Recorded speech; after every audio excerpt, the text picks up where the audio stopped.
This time, there will be no obvious clues spelled out in the quests. Instead, the story itself will carry the hints.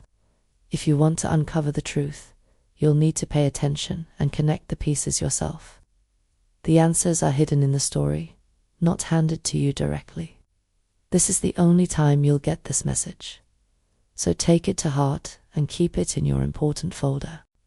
Doing the quests will still earn you rewards.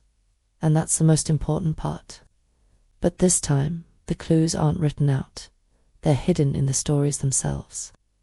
Pay attention as you complete quests and watch these videos. Some details might help you open doors, unlock secrets. Now that is all explained, time for the story. Orrin was the son of Sereth, a devout priest of Set. Sereth taught that venom was not only death, but divinity itself, a trial of faith to separate the strong from the weak. When Zayla, the poisoned heart, rose to power, Sereth proclaimed her the living fang of Set, and drank venom in her honor. His death was agonizing, green foam at the lips, jade-colored veins stiffening as his body convulsed. Zayla knelt over him and whispered. He shed his skin, and left weak flesh behind. She forced the young Orrin to kneel at the same bowl and drink. His grief was drowned in poison. His faith was born in agony. The priest of venom Orrin grew into Zayla's priest general. Where once he healed with herbs and prayers, now he preached salvation through venom. His veins bore scars like serpent coils. His voice rasped with every breath.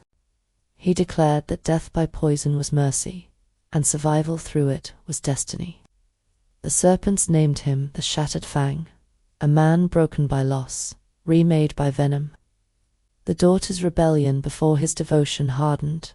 Orrin had known love. His wife, Mela, died of fever, leaving him with a daughter, Alira. He tried to raise her under Zayla's creed, but Alira resisted. In desperation, Orrin performed the venom ritual on her himself. She lived, scarred but alive, and fled into the jungle rather than bend to his poisoned faith. To Orrin, her flight was not rejection. He told himself it was proof she was chosen. He clung to the belief she would one day return, purified by venom's call. The Hidden Fang. Years later, a new enemy arose in the jungle. She was known only as the Hidden Fang. She struck serpent camps with precision, freed captives, burned supplies, and slew beasts revered by the serpents. Orrin hated her above all. In his sermons, he thundered, "The Hidden Fang is venom wasted. She is falsehood in flesh, and she will be crushed." And yet, when her eyes met his in battle, something unsettled him. The madness his soldiers whispered of his decline. In one moment, he cursed the Hidden Fang, demanding her death. In another, he muttered to himself, "Why does her gaze strike me so?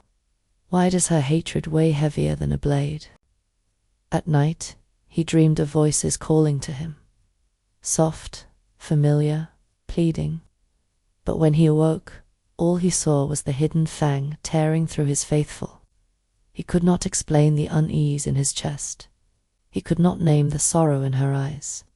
And so his madness deepened.